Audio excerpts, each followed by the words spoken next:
إن الحمد لله نحمده ونستعينه ونستغفره ونعوذ بالله من شرور أنفسنا ومن سيئات أعمالنا من يهده الله فلا مضل له ومن يضلل فلا هادي له وأشهد أن لا إله إلا الله وحده لا شريك له وأشهد أن محمدا عبده ورسوله أما بعد فإن خير الحديث كتاب الله وخير الهدي هدي محمد صلى الله عليه وسلم وشر الأمور محدثاتها وكل محدثة بدعة وكل بدعة ضلالة وكل ضلالة في النار۔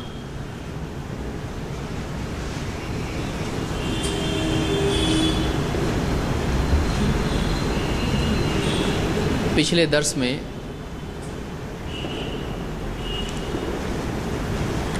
اصول فقہ کی تعریف کیا ہے ہم نے دیکھا تھا۔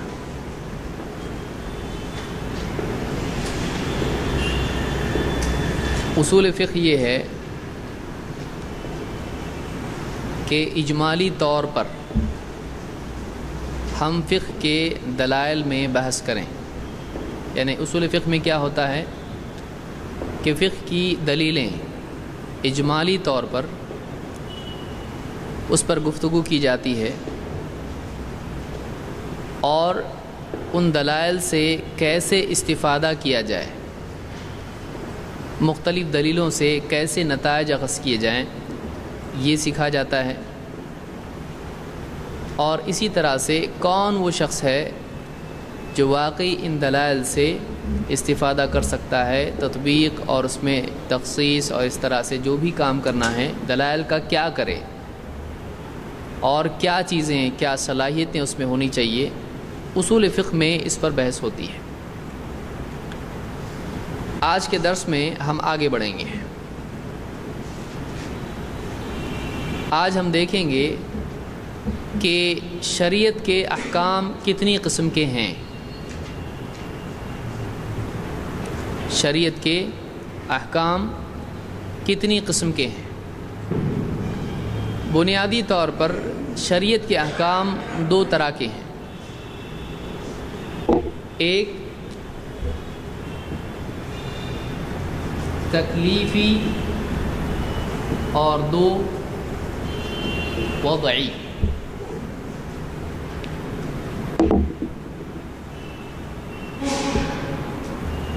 شریعت کے احکام دو قسم کے ہیں، ایک تکلیفی اور دوسرے وضعی۔ یہ کیا ہے؟ تکلیفی احکام یہ ہیں کہ اللہ کی طرف سے بندے کو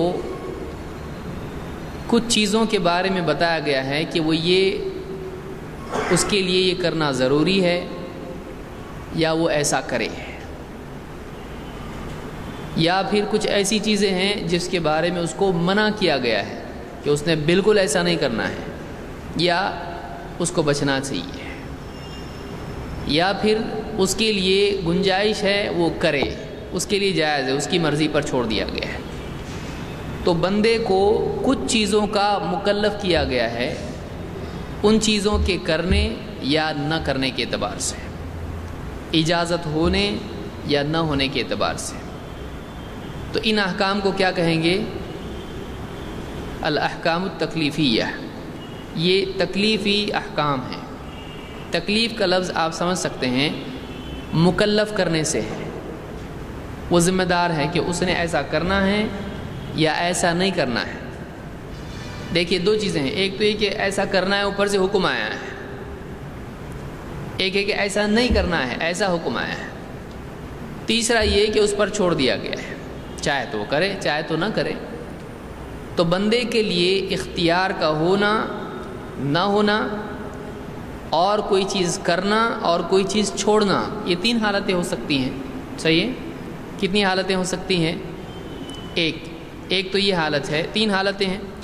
ایک یہ کہ اس کو اللہ کی طرف سے حکم آئے تم نے یہ کرنا ہے، دوسرا اس کو حکم آئے تم نے یہ نہیں کرنا ہے، تیسرا اس کو حکم آئے تم چاہو تو کرو چاہو تو نہ کرو، یعنی اللہ کی طرف سے اس کو اختیار دیا جائے۔ تو یہ 3 قسم کی حالتیں بندے کی ہوتی ہیں. ان حالتوں کے اعتبار سے وہ مکلف ہوتا ہے، اس پر ذمہ داری ہوتی ہے، کرے نہ کرے، چاہے تو کرے چاہے تو نہ کرے. کبھی حکم ایسا ہوتا ہے کہ جو لازم ہوتا ہے، کرنا ہی پڑے گا، چھوٹ نہیں ملے گی. اور کبھی حکم اس اعتبار سے ہوتا ہے کہ کرو اچھا ہے، نہیں کرے کوئی بات نہیں، لیکن کرو تو بہت اچھا ہے.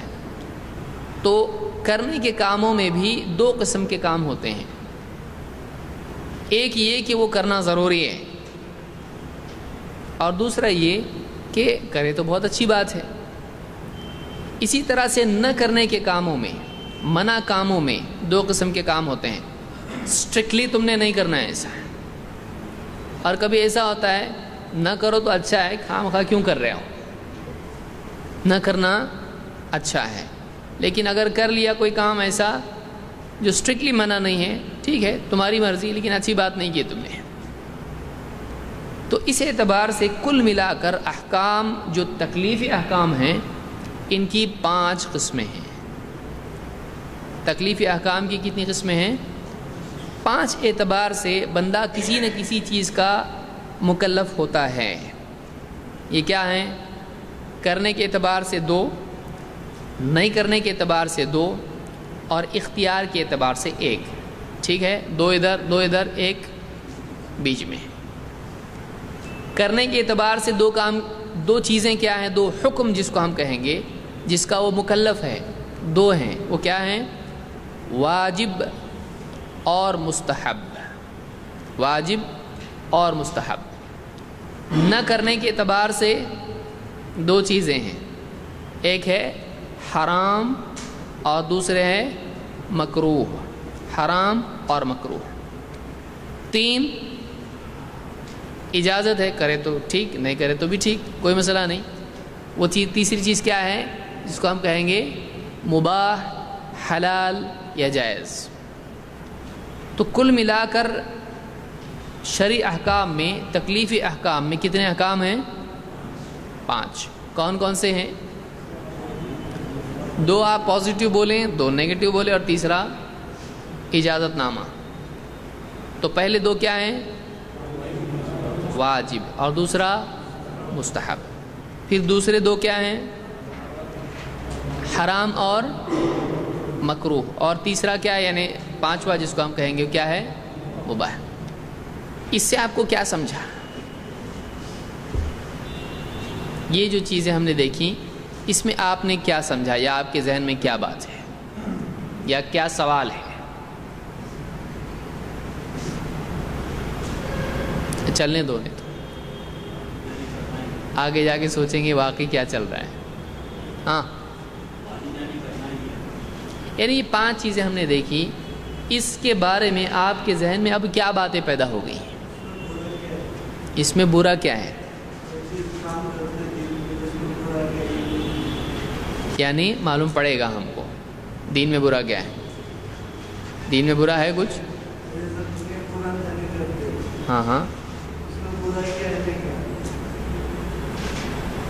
نہیں، ہم یہ دیکھ رہے ہیں یہاں پہ، ٹھیک ہے وہ بدعت کے بارے میں ہے، لیکن ہم یہ دیکھ رہے ہیں کہ اللہ تعالیٰ نے مختلف حکم دیے ہیں بندے کو، مختلف چیزوں سے منع کیا ہے اور چیزوں کی اجازت دی ہے. تو بندے کی کتنی حالتیں ہوتی ہیں بنیادی طور پر؟ یہ کرنا ہے، یہ نہیں کرنا ہے، اور یہ جائز ہے. اس کے بارے میں نہ پکڑ ہے، نہ اس کے بارے میں کوئی حکم ہے. سمجھ میں آ رہی بات؟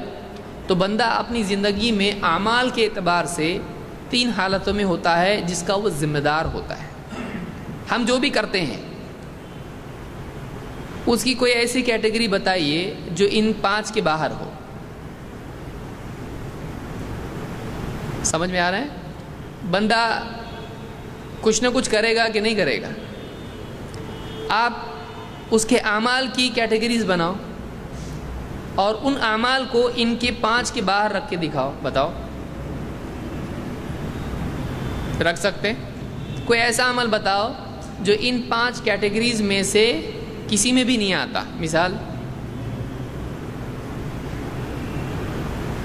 سوچو ذرا، بہت زور ڈال کے دونوں آنکھ بند کر کے سوچو، ہے کوئی عمل؟ کوئی بھی عمل نہیں۔ 5 کون کون سے پہلے کون بتائے گا؟ واجب، پہلے تو بولیں گے ہم کو واجب ہی معلوم نہیں، تو تم یہ کیوں پوچھے؟ واجب، مستحب، حرام، مکروہ اور مباح، یہ آپ کو معلوم ہے یہ کیا ہے؟ نہیں معلوم، ٹھیک ہے۔ ایک ایک کر کے اب ہم دیکھتے ہیں کہ اس لیے پہلے یہ پوچھا گیا تو پہلے سوال پیدا کہ پہلے یہ تو بتا ہم کو کیا ہے، اس کے بعد ہم دیکھیں گے کہ اعمال 5 کے باہر جاتے کیا نہیں جاتے۔ تو اب ہم یہ دیکھیں گے کہ یہ 5 کیٹیگریز کیا ہیں۔ جو ہمارا یہ کہنا ہے کہ بندہ جو بھی عمل کرتا ہے وہ عمل ان 5 میں سے کسی نہ کسی کیٹیگری میں جائے گا، ان کے باہر نہیں جائے گا، ٹھیک؟ یہ اپنا بولنا ہے کہ جو بھی عمل ہم کرتے ہیں وہ ان 5 تقاسیم میں سے، 5 چیزوں میں سے، 5 خانوں میں سے کسی ایک خانے میں ضرور جائے گا، چاہے کچھ بھی کرے۔ مثال کے طور پر میں مثالیں دیتا ہوں۔ فجر کی نماز پڑھنا ایک مثال ہے، تہجد کی نماز پڑھنا دوسری مثال، شراب پینا تیسری مثال، نماز میں بیجا حرکت کرنا چوتھی مثال، اور آلو کھانا، یہ 5ویں مثال ہو۔ سمجھ میں آئے؟ 5 مثالیں میں دے رہا ہوں، پھر سے دیتا ہوں۔ ایک، 5 وقت کی نمازوں کا اہتمام۔ 2، تہجد کی پابندی یا مسواک کرنا۔ نمبر 3، شراب، جوا، زنا، یہ کام کرنا۔ نمبر 4، نماز میں بیجا حرکت کرنا، کھجانا بار بار، یا نماز میں ایسا لباس پہننا جو نماز کے لائق نہیں ہے، سب چھپا ہوا ہے لیکن خواہ ایسے کپڑے پہن رہا ہے جو نہیں پہننا چاہیے، یا ایسی باتیں کرنا جس میں رکاکت ہو، یعنی جس میں حرام بات وہ نہیں کر رہا ہے لیکن مناسب نہیں ہے، ایسی باتیں کر رہا ہے۔ ادب کی باتیں نہیں کر رہا بلکہ اصولی اعتبار سے ایسی باتیں کر رہا ہے جو ادب کے دائرے کے باہر ہیں لیکن گناہ اس کو نہیں ہے۔ یا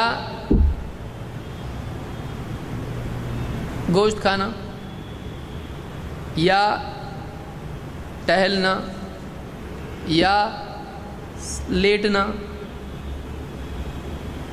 تو یہ 5 کیٹیگریز ہم نے دیکھی۔ 5 وقت کی نماز پڑھنے کے بارے میں اور تہجد پڑھنے میں دونوں میں فرق کیا ہے؟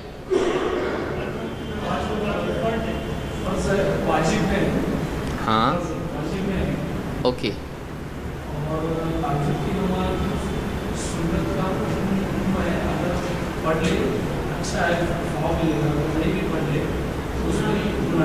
تو تہجد میں اور فجر کی نماز میں کیا فرق ہے؟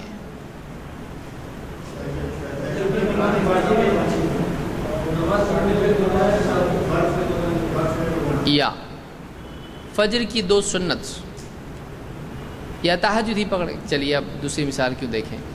تہجد کی 2 رکعت اور فجر کی 2 رکعت، 2 رکعت ہیں، دونوں میں فرق، خاص فرق کیا ہے؟ تہجد کیا ہے؟ نفل ہے، اور فجر کیا ہے؟ تو ان میں فرق کیا ہے؟ اب ٹھیک ہے، نام دے دیا آپ نے اس کو کہ نفل ہے، اب کسی آدمی کو فرض اور نفل معلوم نہیں ہے تو اس کو آپ کیا بتاؤ گے؟ بولے گے ٹھیک ہے بھائی نفل ہے، اور یہ تو ویسے بھی تو فرق پہلے سے تھا، فجر اور تہجد کا 2 نام الگ اس کے تھے، آپ نے 4 نام کر دیا۔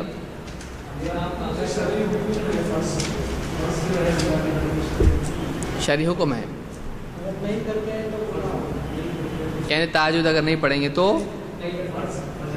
فجر کی نہیں پڑھیں گے تو گناہ ہوگا، اور تہجد اگر نہیں پڑھیں گے تو گناہ نہیں ہوگا. یعنی یہ فرق دونوں میں ہے کہ تہجد کی نماز اگر نہیں پڑھتے ہیں تو گناہ ہوگا، ہے نا، نہیں ہوگا. اور اگر فجر کی نماز نہیں پڑھتے ہیں تو گناہ ہوگا. اور اگر پڑھتے ہیں تو فجر کی نماز ثواب ملے گا یا گناہ ہوگا؟ پڑھتے ہیں تو ثواب ملے گا، ثواب ملے گا. اور تہجد کی تو یعنی دونوں پر کیا ہوگا؟ ثواب ملے گا. لیکن اگر فجر کی چھوڑتے ہیں تو گناہ بھی ہے، پڑھنے پر ثواب ہے اور نہ پڑھنے پر، اور تہجد کی نماز پڑھنے پر لیکن نہ پڑھنے پر. تو یہ ایک فرق معلوم ہوا کہ دونوں میں فرق ہے. تو کرنے کے اعتبار سے دو قسم کے عمل ہوتے ہیں. ایک عمل وہ ہوتا ہے جس کا کرنا لازم ہوتا ہے، اور اگر اس کو آدمی امتثالاً کرے. میں یہ لفظ اس لیے استعمال کر رہا ہوں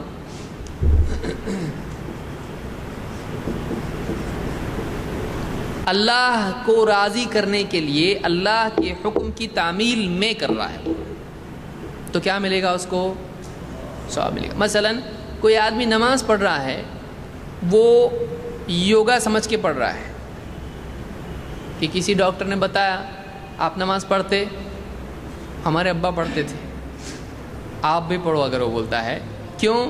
آپ کا وزن اتنا زیادہ ہے، آپ کا تھوڑا ہڈی پستی ٹھیک ہو جائے گی اگر آپ نماز پڑھو گے، کیونکہ نماز میں یوگا ہے. اب وہ نماز یوگا کی نیت سے پڑھ رہا ہے. اگر یوگا نہیں ہوتا تو یہ نماز نہیں پڑھتا. تو کیا اس کو ثواب ملے گا؟ کیوں نہیں ملے گا؟ اس کی نیت اللہ کی عبادت کی ہے نہیں ہے. اگر اس کی صحت صحیح ہو جائے تو نماز بھی کیا کر دے گا؟ چھوڑ دے گا. اسی طرح سے روزہ ہے، کوئی آدمی ڈائٹنگ کے لیے رکھ رہا ہے، چلو اچھا موقع آ گیا، سب رکھ رہے ہیں میں بھی رکھ لیتا ہوں، ڈائٹنگ ہو جائے گی. تو خالصتاً اس کا مقصد یہی ہے. اگر ڈائٹنگ کا اس میں کوئی یعنی سبب نہ ہو تو روزہ رکھے گا نہیں. تو اس نیت سے اگر وہ نیکی کرتا ہے کوئی آدمی تو کیا اس کو ثواب ملے گا؟ تو معلوم ہوا کہ امتثالاً اعمال کا کرنا ضروری ہے. اللہ کے حکم کی تعمیل میں اللہ کو راضی کرنے کے لیے عمل کرنا، اس کو کیا کہتے ہیں؟ امتثال. اللہ کے حکم کی تعمیل ہے. جی میں آیا کر لیا، جی میں آیا نہیں کر لیا، ایسا نہیں. مجھ کو اچھا لگ رہا ہے اس لیے میں کر رہا ہوں، ایسا نہیں. کیوں کر رہا ہوں؟ اللہ کا حکم ہے، اللہ کو راضی کرنے کے لیے. ٹھیک ہے. تو فجر کی 2 رکعت میں اور تہجد کی 2 رکعت میں ہم نے کیا فرق دیکھا کہ فجر کی 2 رکعت یعنی فرض نماز اگر ہم پڑھتے ہیں امتثالاً تو کیا ملے گا؟ ثواب. اور اگر نہیں پڑھتے ہیں تو گناہ. لیکن تہجد کی نماز، اچھا تہجد میں ضروری ہے امتثال؟ ہر عبادت میں ضروری ہے، ہر نیکی میں اللہ کی رضا مقصود ہونا. اور یہ دین ہے اس لیے میں کر رہا ہوں، اللہ کے لیے میں کر رہا ہوں، اللہ نے حکم دیا اس لیے میں کر رہا ہوں، یا اللہ کے نبی صلی اللہ علیہ وسلم نے، اللہ نے ترغیب دی اس لیے میں کر رہا ہوں. تو اس لیے اس کو امتثال کہیں گے. اگر کوئی آدمی ایسا عمل کرتا ہے جیسے تہجد کی نماز ہے، پڑھتا ہے تو اس کو کیا ملے گا؟ ثواب. لیکن نہیں پڑھتا ہے تو عذاب ہے. دوسری چیز اب ہم منفی پہلو سے دیکھیں گے، یعنی ممنوعات کے اعتبار سے دیکھیں گے. جیسے ایک آدمی کا شراب پینا، یہ کیا ہے؟ کرنا چاہیے کہ نہیں؟ نہیں کرنا چاہیے. اس سے منع کیا گیا ہے. کبھی کبھی پیے تو بہت تھک گئے، یا کوئی پارٹی ہو، ولیمہ ہو، خوشی کا دن ہو، یا گھر میں بہت جھگڑا ہوا ہو، سمجھ میں نہیں آ رہا کیا کروں، تو پی سکتے ہیں. کبھی نہیں پی سکتے. ہمیشہ کے لیے شراب کیا ہے؟ حرام ہے، ممنوع ہے. لیکن اس کے مقابلے میں دوسری مثال، جیسے میں نے مثال دی، نماز میں بے جا حرکت کرنا ہے.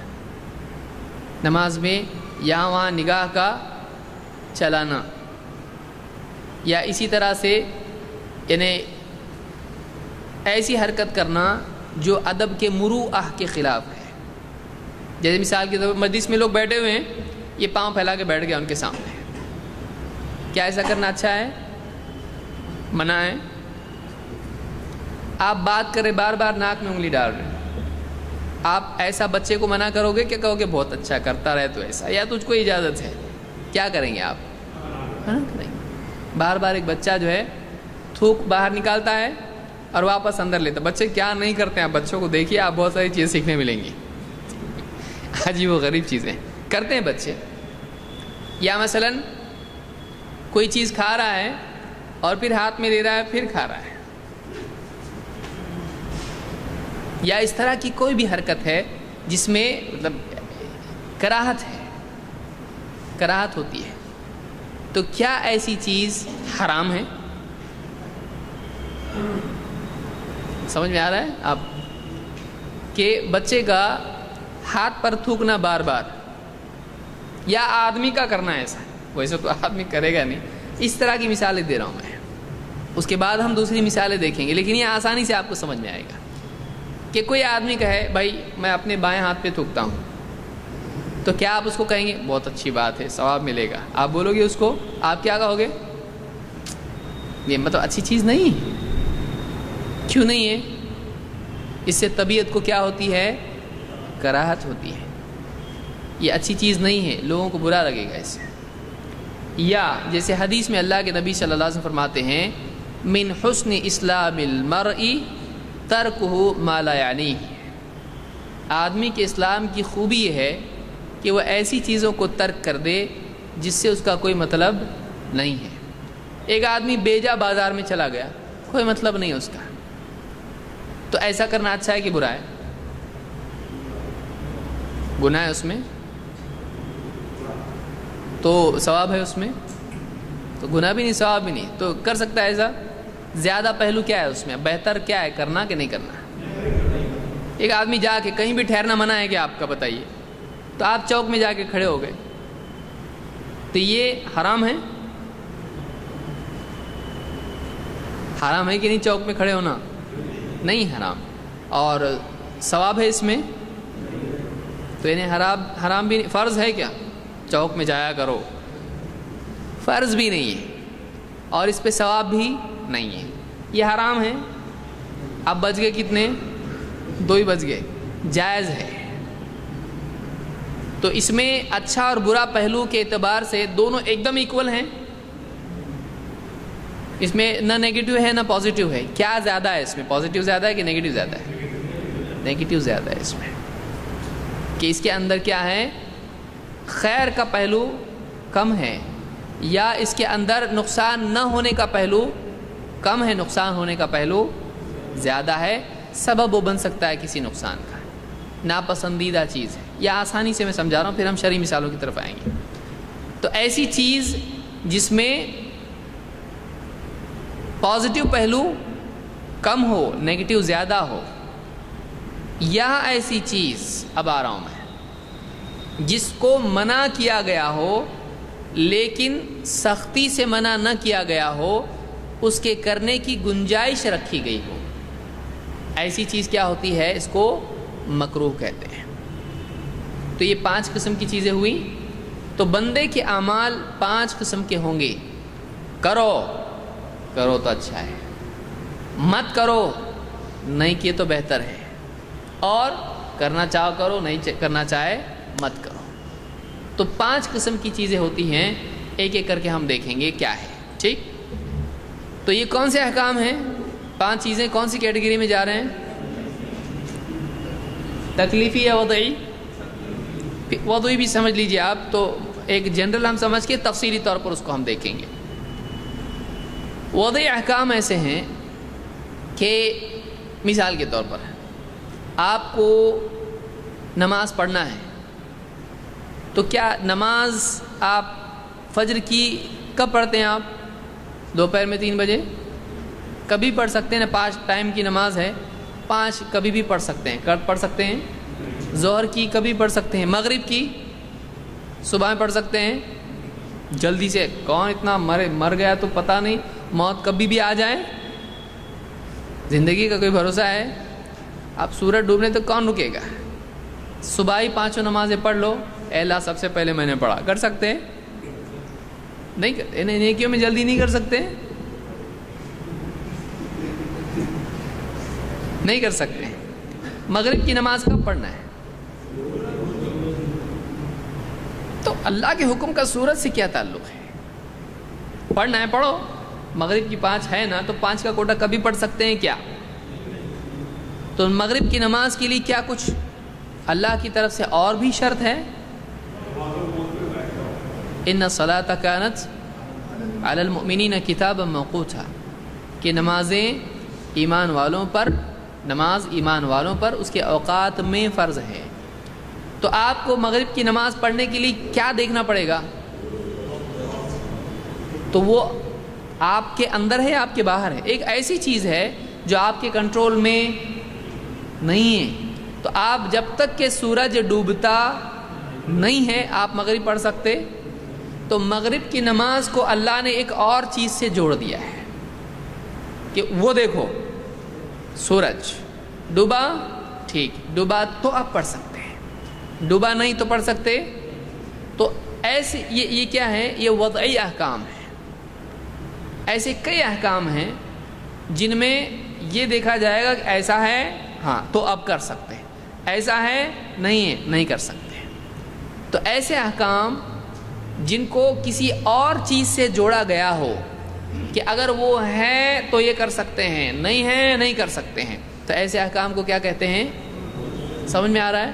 مثلا آپ کو نہانے کی حاجت ہے اور سورج ڈوب گیا، تو آپ نماز پڑھ سکتے ہیں ابھی مغرب کی؟ اب سورج تو ڈوبا نا، آپ جب سے بول رہے تھے سورج ڈوبنے تک نہیں پڑھ سکتے، سورج ڈوب گیا اب نہیں پڑھ سکتے۔ جنابت کی حالت میں آپ ہیں، کیا آپ نماز پڑھ سکتے ہیں؟ نہیں۔ تو اب ایک حالت پائی جا رہی ہے تو آپ نماز نہیں پڑھ سکتے ہیں، اور ایک حالت نہیں پائی جا رہی ہے تو آپ نماز نہیں پڑھ سکتے۔ دو چیز مثالیں ہم نے دیکھی، ایک سورج ڈوبا نہیں تو نماز پڑھ سکتے نہیں، دوسرے سورج ڈوبا لیکن جنابت کی حالت میں ہے ہاں نماز نہیں پڑھ سکتے، جنابت کی حالت میں نہیں ہے ہاں نہیں ہے، تو اب پڑھنے کی گنجائش ہے۔ تو دو چیزیں ہوتی ہیں، ایک ہوتی ہے شرط، ایک ہوتا ہے مانع۔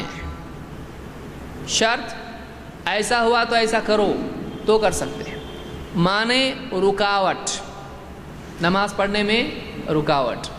تو یہ جو احکام ہوتے ہیں یہ کون سے احکام ہیں؟ وضعی۔ اللہ وضع کا مطلب ہوتا ہے رکھنا۔ اللہ تعالیٰ نے کچھ چیزیں کائنات میں رکھی ہیں، چاہے وہ انسان کے اندر ہو، زمین و آسمان میں ہو یا کہیں بھی ہو، اور ان سے کچھ احکام کو جوڑا ہے۔ تو وہ جو جڑے ہوئے احکام ہیں یا وہ جو اس کے لیے شرائط وغیرہ ہیں ان کو کیا بولتے ہیں؟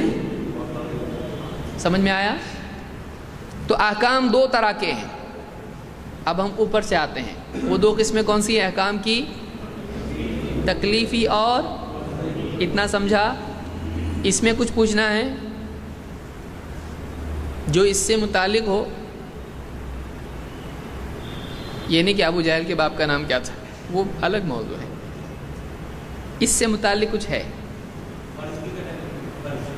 ہاں اب ہم اس پر آئیں گے۔ اب ہم کیا کریں گے؟ یعنی یہ تکلیفی اور وضعی میں کچھ شک ہے یا کچھ سمجھ میں نہیں آ رہا؟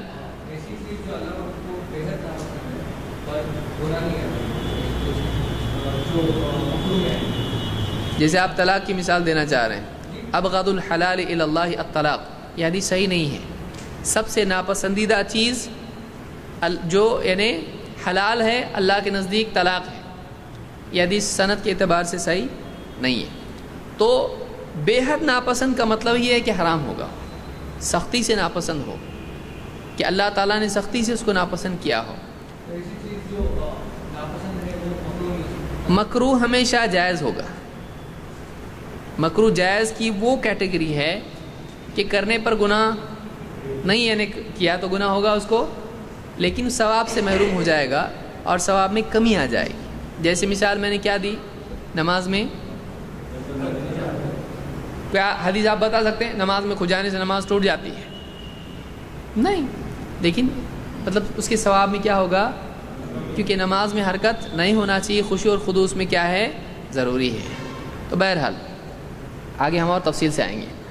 تو دو قسمیں احکام کی ہیں، ایک ہے تکلیفی اور دوسرے ہے وضعی. یہ بڑھتے جائے گا تو آپ کا سر درد بھی آپ کو سب یاد رکھنا پڑے گا. تو آپ اس کو یاد رکھیں، یہ بہت اہم چیزیں ہیں. آپ کو بہت آسانی سے سمجھ میں آئے گا کہ احکام کو کیسے کیٹیگرائز کر سکتے ہیں. تو احکام کی دو قسمیں ہیں شرعی احکام کی، تکلیفی وضعی. تکلیفی وضعی. تکلیفی احکام کی کتنی قسمیں ہیں؟ 5. ایک ایک کر کے ہم اب دیکھتے ہیں. پہلی قسم ہے واجب.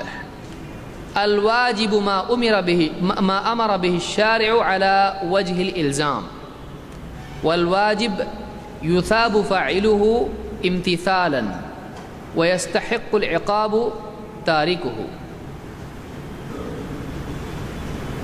ويستحق العقاب تاركه.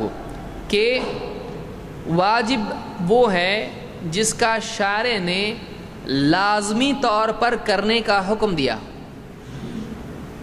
ایسے طور پر حکم دیا ہے کہ جو کیا ہے، لازم ہے، کرنا پڑے گا تم. تو ایسا جو حکم ہوتا ہے اس کو کیا کہتے ہیں، واجب. اور واجب وہ عمل ہے جس کے امتثالاً کرنے پر ثواب ملتا ہے اور چھوڑنے پر وہ گناہ کا حقدار ہوتا ہے، وہ سزا کا حقدار ہوتا ہے. تو اس کو ایسی چیز کو کیا کہیں گے، واجب. اس کے کئی نام ہیں جن میں سے اس کو واجب بھی کہتے ہیں اور فرض بھی کہتے ہیں. کیا فرض اور واجب میں فرق ہے؟ فرض اور واجب میں کوئی فرق نہیں. پہلے سے بچپن سے آپ سنتے آئے ہوں گے، فرض الگ ہے، واجب الگ ہے. فرض اور واجب کا فرق صرف حنفی علماء کرتے ہیں. شافعی، مالکی، حنبلی، ان سب کے نزدیک، اہل الحدیث، ان سب کے نزدیک فرض اور واجب کیا ہوتا ہے، ایک ہی ہوتا ہے. آپ اگر مثال کے طور پر کسی سے پوچھیں کہ فرض اور واجب کا فرق کیا ہے، حنفی سے پوچھیں، وہ بتائے گا کہ فرض وہ ہے جو دلیل قطعی سے ثابت ہو، اور واجب وہ ہے جو دلیل ظنی سے ثابت ہو. ان کے یہاں پر دو اس طرح کی چیزیں ہوتی ہیں. جیسے قرآن میں اگر کوئی حکم آتا ہے تو کیا ہے، اس لیے کہ قرآن کیا ہے، متواتر ہے. اب آپ کو متواتر سمجھانے کی ضرورت نہیں پیش آنا چاہیے. متواتر یاد ہے، بہت تواتر کے ساتھ ہم نے اس کو دیکھا ہے. متواتر کس کو کہیں گے بتائیے؟ متواتر اس کو کہیں گے جو ہم پڑھ کے نہیں آئے.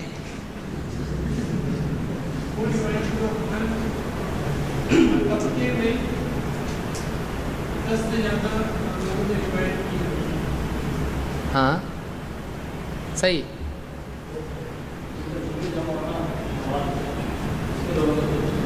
ایسی روایت کو جس کے روایت کرنے والے ہر دور میں اتنے رہو کہ سب کا جھوٹ پر جمع ہونا.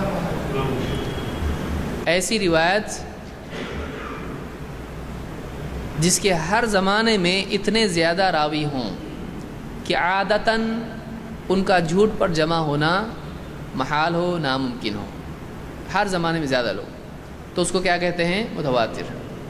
تو حدیث کے بارے میں احناف کہتے ہیں کہ دلیل کیا ہے، ظنی ہے، اس میں راوی سے غلطی ہو سکتی ہے.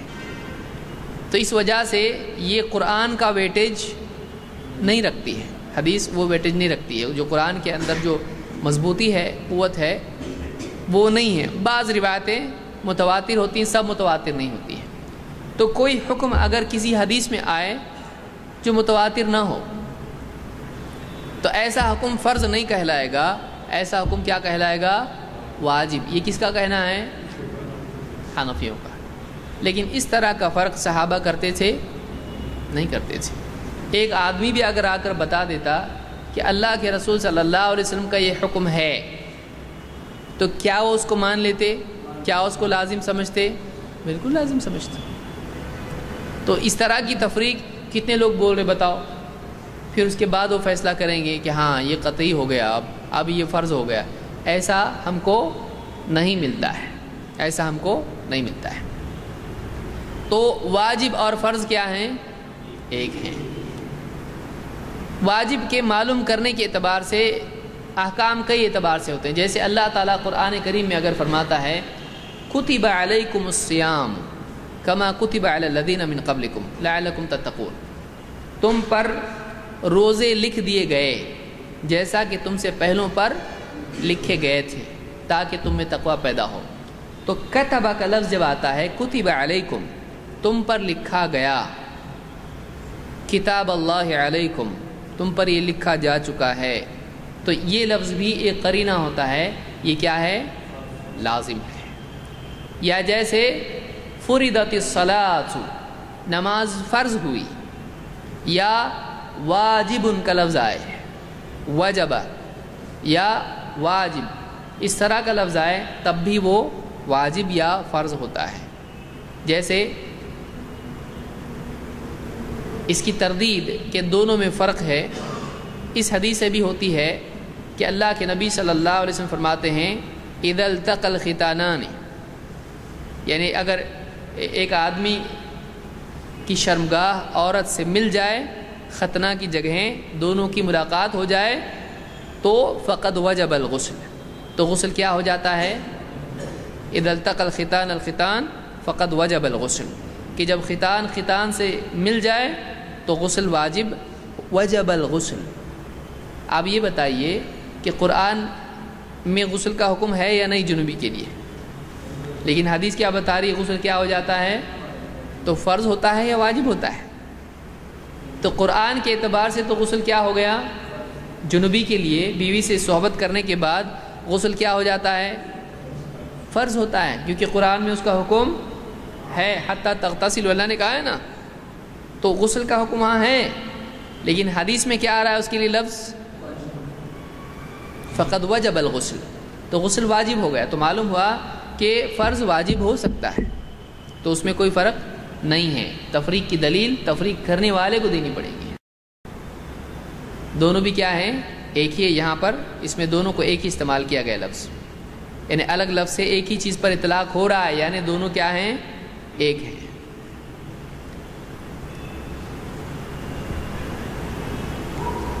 جیسے محمد صلی اللہ علیہ وسلم کے لیے محمد بھی نام ہے اور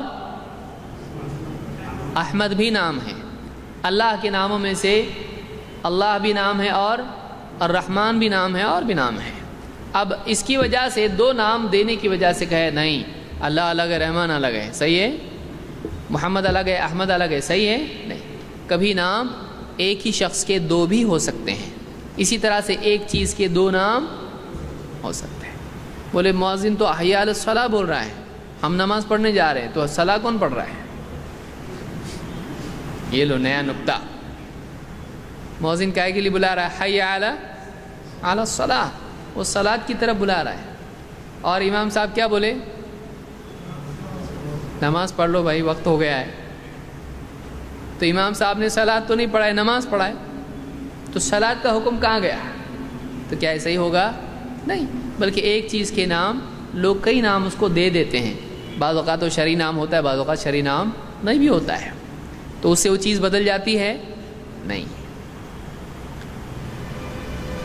نام بدلنے سے حکم نہیں بدلتا ہے۔ تو یہاں پر واجب وہ ہے جس پر حتمی طور پر اللہ کی طرف سے حکم آیا ہو اور اس کے چھوڑنے پر وعید آئی ہو۔ کبھی ایسا بھی ہوتا ہے کہ اس کے چھوڑنے پر گناہ بتایا گیا ہو یا سزا بتائی گئی کہ ایسا اگر تم نے نہیں کیا تو تم پر یہ عذاب آئے گا یا آخرت میں پکڑ ہوگی، تو وہ چیز کیا ہو جاتی ہے؟ مثال کوئی دے سکتے ہیں؟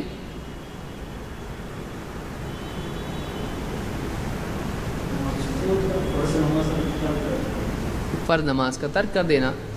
کیسے معلوم پڑا یہ فرض ہے؟ قرآن حدیث سے ہی معلوم پڑے گا، ظاہر بات ہے، لیکن کیسے معلوم پڑا؟ سارا اب جو بھی معلوم ہوگا یہ پکڑ کے چلیے آپ، قرآن حدیث سے ہی معلوم ہوگا۔ اب اس کے آگے کا جواب دیجئے کہ قرآن و حدیث میں کیسے معلوم ہوا آپ کو کہ فرض ہے؟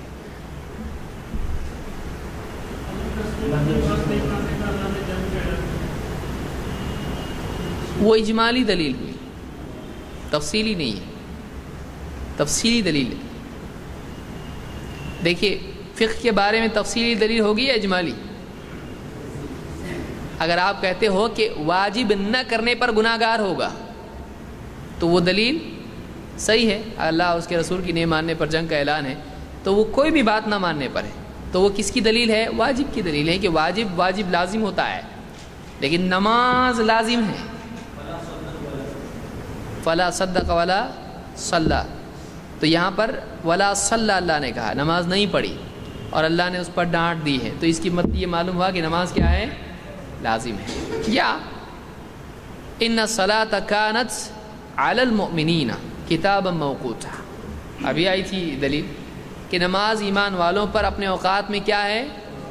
یہاں پر لفظ کیا آیا؟ کتابا موقوتا، لکھی گئی ہے، لیکن نہ پڑھنے پر گناہ ہوتا ہے۔ ایسی کون سی دلیل آپ دے سکتے ہو؟ نہ کرنے پر گناہ ہوتا ہے، سزا ملے گی، لعنت ہوگی، تو اس سے بھی معلوم پڑتا ہے کہ یہ لازم ہے۔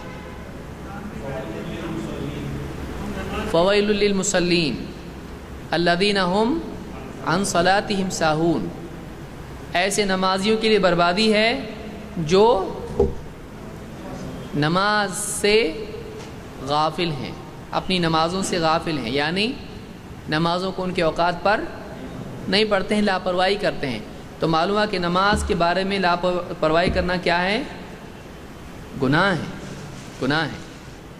جیسے مثال کے طور پر حدیث میں اللہ کے نبی صلی اللہ علیہ وسلم فرماتے ہیں کہ من رأى منکم منکرا فلیغیرہ بیدہ فإن لم یستطع فبلسانہ فإن لم یستطع فبقلبہ وذلک اضعف الایمان، جو کسی برائی کو ہوتا دیکھے وہ اس کو ہاتھ سے روک دے، اگر یہ بھی نہیں کر سکتا ہے زبان سے روکے، اگر یہ بھی نہیں کر سکتا ہے دل سے اس کی مخالفت کرے، اور یہ ایمان کا کمتر درجہ ہے۔ اس سے کیا معلوم ہوا؟ یا اور ایک حدیث، تم یقیناً بھلائی کی تاکید کرو اور برائی سے لوگوں کو منع کرو، ورنہ ان قریب ایسا وقت آئے گا کہ اللہ تم پر ایسے کو مسلط کرے گا جو تم پر رحم نہیں کرے گا، اور تم دعا کرو کہ تمہاری دعا قبول نہیں ہوگی۔ اس سے کیا معلوم ہوا؟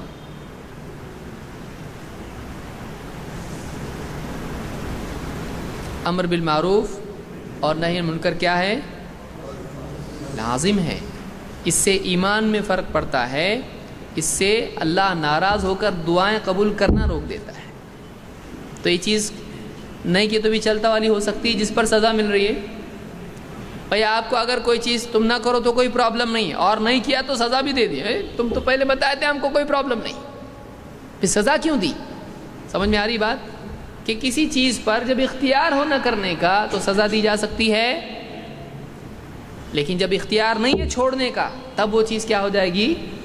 لازم ہو جائے گی۔ تو ایسی تمام چیزیں جن کے نہ کرنے پر سزا کی وعید ہو، وہ چیزیں بھی کیا ہو جاتی ہیں؟ لازم ہو جاتی ہیں۔ سمجھ میں آئی بات؟ ایسی چیز اب کیسے پہچانے؟ حکم دے دیا لازم ہے، اللہ نے یا اس کے رسول صلی اللہ علیہ وسلم نے کسی چیز کا اگر حکم دے دیا وہ چیز لازم ہو جاتی ہے۔ اس کی دلیل کیا ہے؟ قرآن کریم میں اللہ تعالیٰ فرماتا ہے فَلْيَحْذَرِ الَّذِينَ يُخَالِفُونَ عَنْ أَمْرِهِ أَن تُصِيبَهُمْ فِتْنَةٌ أَوْ يُصِيبَهُمْ عَذَابٌ أَلِيمٌ، وہ لوگ جو اس رسول کے حکم کی مخالفت کرتے ہیں، چاہے قول سے ہو، قلب سے ہو یا عمل سے ہو، جو کہا اس کو دل میں مانتے ہی نہیں، ہم نہیں مانتے، زبان سے بولتے ہم نہیں مانتے، یا مانتے ہیں لیکن عمل نہیں کرتے ہیں، عمل سے مخالفت، یہاں جاؤ بولتے یہاں جا رہا، نماز پڑھو بولے تو نہیں پڑھ رہا، تو یہ کیا ہوئی؟ کیسی مخالفت ہے یہ؟ عمل سے مانتا ہے فرض ہے لیکن عمل سے. تو جو لوگ اس رسول کے فَلْيَحْذَرِ الَّذِينَ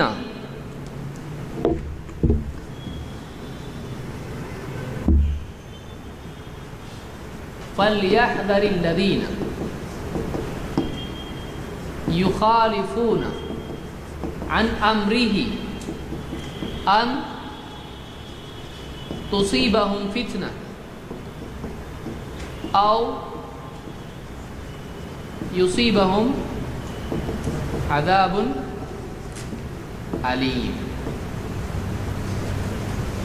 تو ڈرنا چاہیے ان لوگوں کو جو مخالفت کرتے ہیں اس رسول کے حکم کی مخالفت کرتے ہیں. انہیں ڈرنا چاہیے کہ کہیں ایسا نہ ہو کہ وہ فتنے میں پڑ جائیں، گمراہ ہو جائیں، کنفیوز ہو جائیں، ایمان سے نکل جائیں، فتنے میں پڑ جائیں، شرک میں مبتلا ہو جائیں، نفاق میں مبتلا ہو جائیں، فتنے میں مبتلا ہو جائیں. کہیں ایسا نہ ہو جائے. او یا کہیں ایسا نہ ہو یصیبہم عذاب علیم، ایک دردناک عذاب ان پر آ جائے. تو معلوم ہوا کہ رسول کے امر کی مخالفت فتنے اور عذاب کا ذریعہ ہے. لہذا جو کچھ حکم رسول دیں وہ ماننا لازم ہو جاتا ہے. جب رسول حکم دیں وہ لازم ہو جاتا ہے، اللہ حکم دے من باب اولا لازم ہو جاتا ہے. کیونکہ رسول کس کا حکم دیتے ہیں؟ وما ينطق عن الهوى ان هو الا وحی یوحى. یہ رسول اپنی طرف سے خواہش سے کچھ بولتے نہیں ہیں، یہ ایک وحی ہے جو اللہ کی طرف سے ان کی طرف بھیجی جاتی ہے. تو ایک بات یہ معلوم ہوئی کہ جس چیز کا اللہ کے رسول صلی اللہ علیہ وسلم حکم دے دیں وہ لازم ہے. لہذا آپ کسی بھی حدیث میں اگر پڑھیں ایسا کرو تو بنیادی طور پر وہ چیز کیا ہوگی آپ پر. لیکن اگر اللہ کے نبی صلی اللہ علیہ وسلم نے کوئی حکم دیا اور آپ نے اس کے برخلاف بھی کر کے دکھا دیا تو آپ کیا کہو گے؟ کبھی ایسا بولتے کبھی ایسا بولتے، ایسا بولو گے آپ؟ ایمان کا جملہ نہیں ہے. رسول اللہ صلی اللہ علیہ وسلم کی حیثیت معلم کی حیثیت کی تھی. آپ معلم تھے اور اللہ کے احکام آپ اپنے قول اور عمل دونوں سے واضح کرتے تھے. لہذا کوئی چیز اگر کرنے کی ہے اور اس میں تاکید ہے لیکن گنجائش اور چھوٹ بھی اس میں ہے تو آپ اس کے برخلاف بھی کر کے بتاتے تھے تاکہ اگر کوئی آدمی وہ نہیں کرتا ہے تو گناہ گار نہ ہو. سمجھ میں آ رہی بات؟ کہ جیسے آپ صلی اللہ علیہ وسلم نے حکم دیا، کیا حکم دیا؟ اجعلوا آخر صلاتکم باللیل وترا. پچھلے ہفتے میں نے دیکھا تھا اس کو. اپنی رات کی آخری نماز وتر کو بناؤ. اسے کیا معلوم ہوا؟ اب یہ حکم ہو گیا، ایسا کرو. وہ چیز کیا ہو جاتی ہے؟ لازم ہو جاتی ہے. اب اگر حکم آ گیا تو کیا ہو گیا؟ اب اگر کوئی آدمی وتر کے بعد کچھ پڑھتا ہے تو کیا ہو جائے گا وہ؟ لیکن کسی کی طبیعت ہو سکتی عبادت کرنے کی، تو اللہ کے نبی صلی اللہ علیہ وسلم نے وتر کے بعد بھی پڑھ کے بتا دیا کہ ایسا نہیں ہے کہ کوئی آدمی اس کے بعد پڑھے تو کیا ہوگا. لیکن چونکہ آپ نے اس کی تاکید کی ہے تو زیادہ بہتر کیا ہے؟ وتر کیا ہو. اور اگر کوئی پڑھ لے تو چل جائے گا. سمجھ میں آ رہا ہے؟ آپ پڑھ رہے ہیں تو وہ یہ بتانے کے لیے پڑھ رہے ہیں کہ پڑھ سکتے ہیں، لیکن تاکید کس چیز کی کر رہے ہیں امت کو؟ آخری نماز وتر ہونا چاہیے. تو اب یہ وجوب سے کیا ہو گیا؟ نکل گیا. سمجھ میں آیا کہ کسی چیز کا حکم نبی صلی اللہ علیہ وسلم دیتے ہیں اور اس کے برخلاف بھی کر کے بتا دیتے ہیں یا قول سے بتاتے ہیں گنجائش ہے. جیسے بین کل اذانین صلاۃ، بین کل اذانین صلاۃ 3 مرتبہ آپ نے کہا. ہر دو اذانوں کے بیچ میں نماز ہے.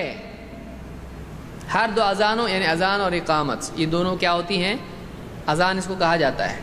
ہر دو اذان اور اقامت بیچ میں نماز ہے. پھر آخری مرتبہ آپ نے کیا فرمایا؟ لمن شاء، جو پڑھنا چاہے اس کے لیے. کیوں؟ تاکہ یہ لازم نہ ہو جائے. اسی لیے آپ نے کیا فرمایا کہ لولا ان اشق علی امتی لامرتهم بالسواک عند کل صلاۃ. اگر مجھے امت کی مشقت کا ڈر نہیں ہوتا، لامرتهم، دیکھیے اب حدیثیں آپ کو واضح ہونے لگیں گی. لامرتهم، میں انہیں کیا کرتا؟ امر. انہیں امر کا مطلب کیا ہے؟ حکم. امر بالمعروف، معروف نیکی کا حکم دینا، کی تاکید کرنا، کرو. کمانڈ، آرڈر جس کو آپ کہتے ہیں، ایسا کرو کہنا، اس کو کیا کہتے ہیں؟ امر. تو آپ نے فرمایا کہ اگر مجھے امت کی مشقت کا ڈر نہیں ہوتا تو میں انہیں حکم دیتا کہ وہ ہر نماز کے وہ کیا کریں. تو دیے حکم؟ کیوں نہیں دیے؟ لازم ہو جاتا ہے. تو معلوم ہوا کہ جو حکم رسول صلی اللہ علیہ وسلم دیں وہ کیا ہو جاتا ہے؟ لازم ہو جاتا ہے. سمجھ میں آیا؟ تو کچھ احکام وہ ہیں جو لازم ہیں. کیسے معلوم ہوتا ہے کیا لازم ہے کیا لازم نہیں ہے؟ اس کا حکم موجود ہوتا ہے. اس کا حکم موجود ہوتا ہے. جیسے کوئی چیز ایسی ہو کہ اللہ کے نبی صلی اللہ علیہ وسلم نے اس کو کیا ہو لیکن حکم نہ دیا ہو، تو وہ چیز لازم ہوگی یا نہیں؟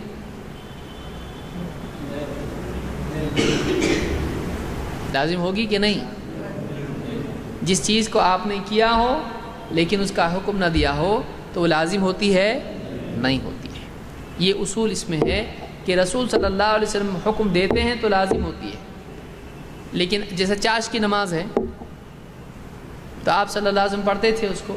تہجد کی نماز ہے آپ پڑھتے تھے لیکن اس کا حکم موجود نہیں ہے. اور اگر حکم ہے کسی چیز کا، جیسے تہجد کا بعض روایات میں آیا ہے کہ اے اہل قرآن وطر پڑھا کرو، اوتروا یا اہل القرآن. یا آپ نے ایک حدیث میں کہا کہ اے عبداللہ اس شخص کی طرح نہ ہو جانا جو رات کو قیام کرتا تھا لیکن چھوڑ دیا. تو بعض روایات میں امر ہوتا ہے لیکن وہ امر ترغیب ہوتا ہے، امر وجوب نہیں ہوتا ہے. سمجھ میں آ رہا ہے؟ وہ ترغیب کے طور پر ہوتا ہے. اب اس کو ہم تفصیل سے اور دیکھنا ہے ہم کو کہ بعض اوقات ایسا ہوتا ہے کہ ایسا کرو لیکن پھر آپ اس کی اجازت کہیں دے دیتے ہیں کہ نہیں کرے تو چلے گا. یا صحابہ میں کچھ اس کو کرتے تھے اور کچھ نہیں بھی کرتے تھے ایسا معلوم ہوتا ہے، اور آپ صلی اللہ علیہ وسلم اس کو ٹوکتے بھی نہیں ہیں ایسا معلوم ہوتا ہے. یا آپ اس کے برخلاف کرتے ہیں تو اس سے معلوم ہوتا ہے کہ یہ چھوڑے تو بھی چلتا ہے. سمجھ میں آیا؟ تہجد فرض نہیں ہے، اس کی کیا دلیل ہے؟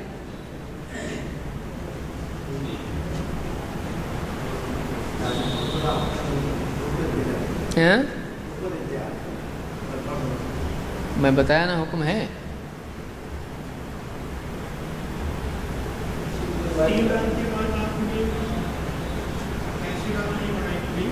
جماعت سے نہیں پڑھائی لیکن انفرادی.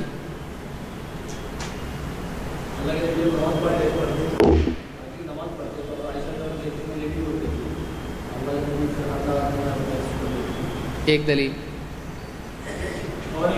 کیا اس سے کیا ثابت ہوا؟ آپ مطلب کیسے ثابت ہوا؟ اس سے کیسے ثابت ہوا یہ سمجھے آپ لوگ؟ کیا بات ہوئی ہے کہ اللہ کے رسول صلی اللہ علیہ وسلم رات میں نماز پڑھتے تھے اور آپ رات میں عائشہ کیا ہوتی تھیں؟ لیٹی رہتی تھی، اور پھر آپ فجر کے قریب ان کو جگا دیتے تھے اور بات چیت کرتے تھے گھر کے جو بھی معاملات ہوتے تھے. تو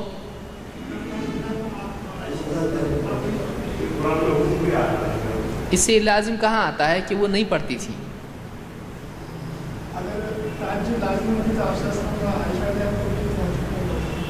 ٹھیک ہے لیکن اس میں یہ کہا ہے کہ وہ نہیں پڑھتی تھی، پہلے حصے میں پڑھتی تھی، یہ بھی تو ہو سکتا ہے. یعنی اس سے حتمی طور پر واضح ہوا نہیں، لیکن اس میں غور کیا جا سکتا ہے، لیکن اس سے ثابت نہیں ہوتا ہے۔ یعنی یہ ماننا پڑے گا کہ حضرت عائشہ تہجد نہیں پڑھتی تھی، کیا آپ یہ مانتے ہیں؟ دلیل کیسا ہوئی؟ ہاں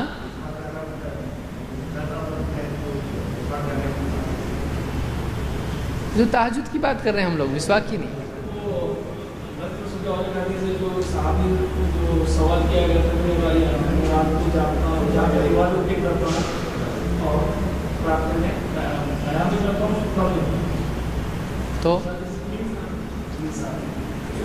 تو یہ مطلب اس سے یہ کہاں ثابت ہوا کہ رات میں کسی رات میں تہجد نہیں بھی پڑھنا چاہیے؟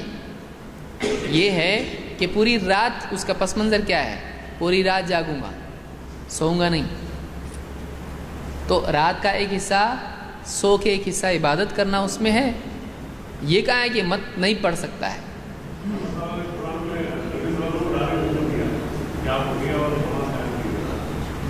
تو اس سے معلوم ہوا کہ لازم ہے، تو ہم یہ پوچھ رہے کہ لازم نہیں ہے کدھر ہے؟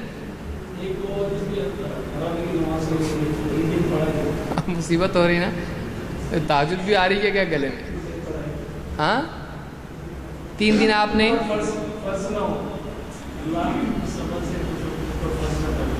بالکل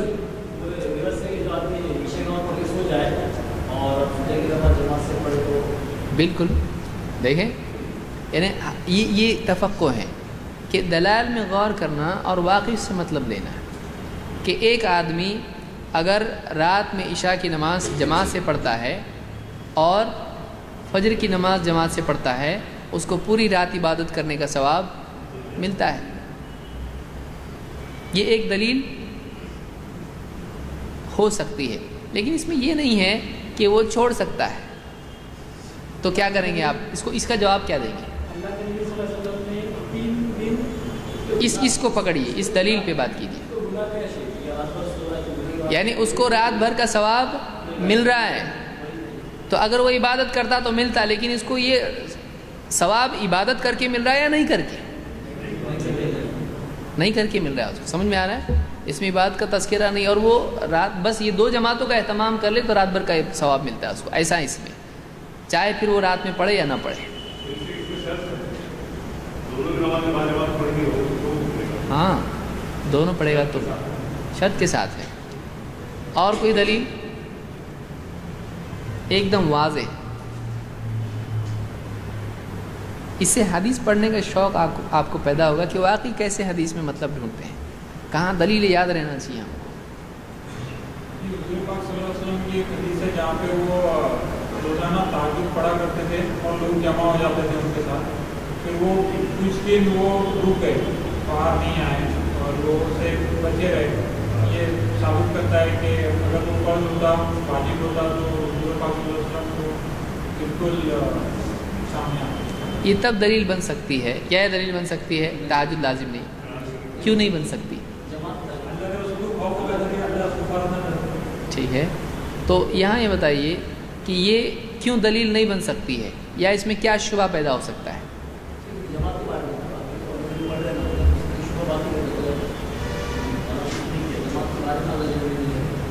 یعنی کیا ان راتوں میں اللہ کے نبی صلی اللہ علیہ وسلم نے اور صحابہ نے تہجد نہیں پڑھی؟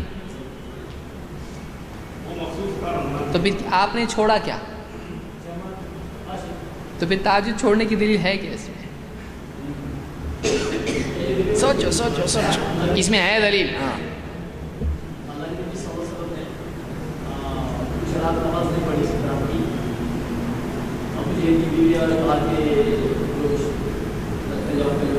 شیطان نے آنا چھوڑ دیا،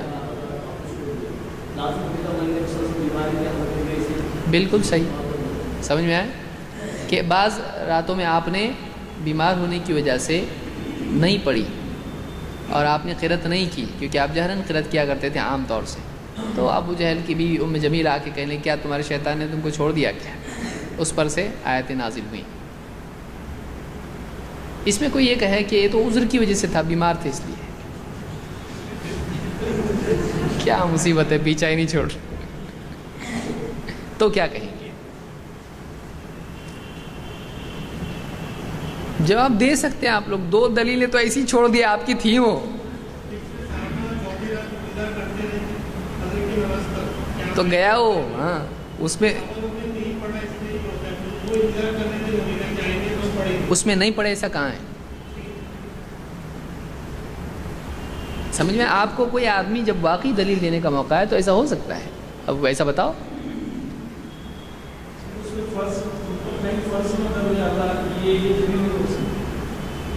کیا فرض نہ کرے؟ اب آپ کو دیکھیے اس میں یہ بات ہوتی ہے کہ معنی اخذ کرنے کے لیے الفاظ ہونے چاہیے.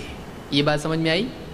کسی بھی حدیث سے مطلب لینے کے لیے اس حدیث کے الفاظ ہم کو معلوم ہونے چاہیے. الفاظ ہی معلوم نہیں رہیں گے تو مطلب کیا لیں گے آپ؟ نہیں لیں گے. اس لیے پہلی بات کیا معلوم ہوئی؟ حدیث میں کیا ہے؟ نضر اللہ امرأ سمع منا حدیثا فحفظه حتى يبلغه غيره فرب حامل فقه الى من هو افقه منه ورب حامل فقه ليس بفقيه. اللہ تعالیٰ سرسبز و شاداب رکھے اس شخص کو جو ہم سے کوئی حدیث سنے اسے محفوظ رکھے یہاں تک کہ دوسرے تک پہنچا دے. کیونکہ بہت سے فقہ کی بات کے لے جانے والے یعنی حدیث کے لے جانے والے اس کو ایسے شخص تک پہنچا دیتے ہیں جو اس کا زیادہ سمجھنے والا ہوتا ہے, اور بہت سے حدیث کی بات کے حامل خود اس میں گہرائی سے سوچنے والے نہیں ہوتے ہیں. تو معلوم ہوا کہ الفاظ پہنچانا ضروری ہے. الفاظ ہوں گے تو سمجھ سکتے ہیں صحیح طور سے. اسی لیے کہا گیا کہ خوش رکھے اللہ اس کو جو محفوظ پہنچائے. یعنی حدیث کے الفاظ کا محفوظ ہونا یہ اس کے فہم اور فقہ کے لیے ضروری ہے. یہ جو حدیث یہاں پہ بات آئی تھی, یہ جو دلیل آئی تھی, اس کے الفاظ ہیں خشیت ان یکتب علیکم صلاۃ اللیل. خشیت ان یکتب علیکم صلاۃ اللیل. بعض میں وتر کا لفظ آیا ہے. میں اس بات سے ڈرا کہ کہیں رات کی نماز تم پر فرض نہ ہو جائے. تو یہ خود ایک دلیل ہے کہ وہاں پر شبہ جو تھا جماعت فرض ہو جائے یا نماز فرض ہو جائے. تو الفاظ کیا آ رہے ہیں؟ نماز فرض ہو جائے. تو نماز فرض تھی نہیں, تو ڈر رہے تھے کہ کہیں نماز فرض نہ ہو جائے. تو وہ خود ایک دلیل ہے, لیکن یہ کب دلیل بنے گی؟ جب ہم اس کے الفاظ جانتے ہوں. خشیت ان یکتب علیکم صلاۃ اللیل, رات کی نماز کہیں تم پر فرض نہ ہو جائے. یہ اس میں خود دلیل موجود ہے. اس سے معلوم ہوا کہ یہ نماز فرض نہیں ہے. دوسری دلیل کیا تھی؟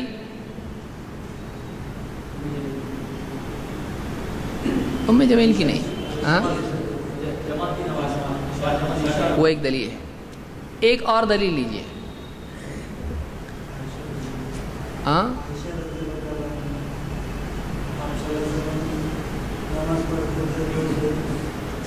اس پہ صراحت نہیں کہ وہ نہیں پڑھتی تھی. تو آپ لوگ بولے نا ہم لوگ نہیں مانیں گے عائشہ رضی اللہ عنہا نہیں پڑھتی تھی, پھر واپس وہی لائے.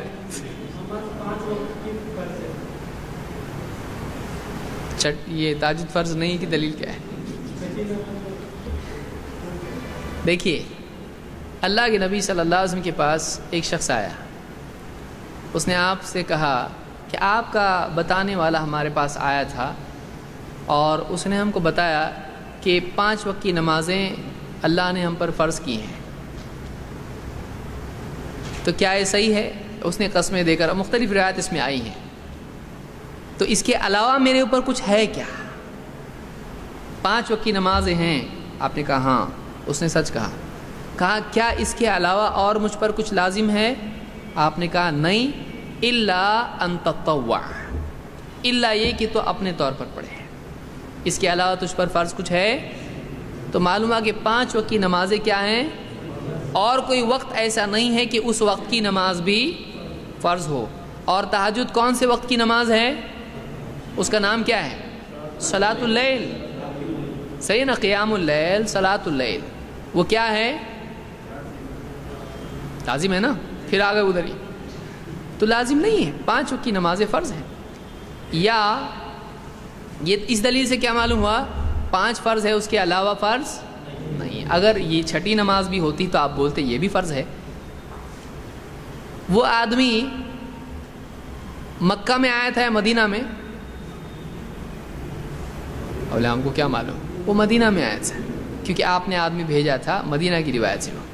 اور وہ من اللیل فتہجد بہ کون سی آیت ہے؟ مکی ہے مدنی ہے؟ سورہ بنی اسرائیل کہاں کی ہے؟ یہ مکی ہے, مکی ہے. اور اس طرح کی یا ایھا المزمل قم اللیل الا قلیلا وہ مکی ہے.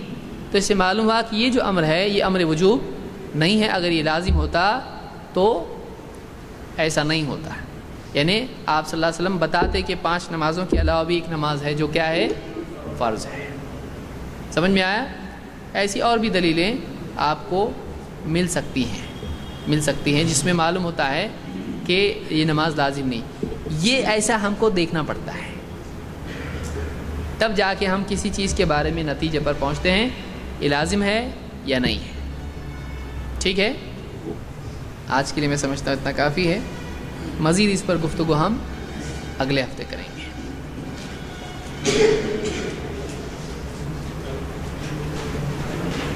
کل کا اعلان کرنا ہے نا. کل کونڈوا کی مسجد سب کو معلوم ہے، وہاں پر مغرب سے لے کر عشاء تک ایک اجتماع ہے. کونڈوا کی مسجد الفلاح مسجد، حی علی الفلاح. تو الفلاح مسجد میں مغرب سے لے کر عشاء تک ایک دینی اجتماع ہے جس میں 2 عالم آنے والے ہیں. تو آپ اس میں ضرور تشریف لے جائیں. مغرب سے عصر سے مغرب ہے نا، اس میں مغربی آیا ہے. مغرب سے لے کر عشاء تک ہے نا، تاخیر ہوگی عشاء میں. اور خواتین کا بھی اس میں انتظام ہے، تو اس میں آپ تشریف لائیں. اور اتوار کو یہاں پر درس ہوگا انشاءاللہ. اتوار کو درس ہوگا.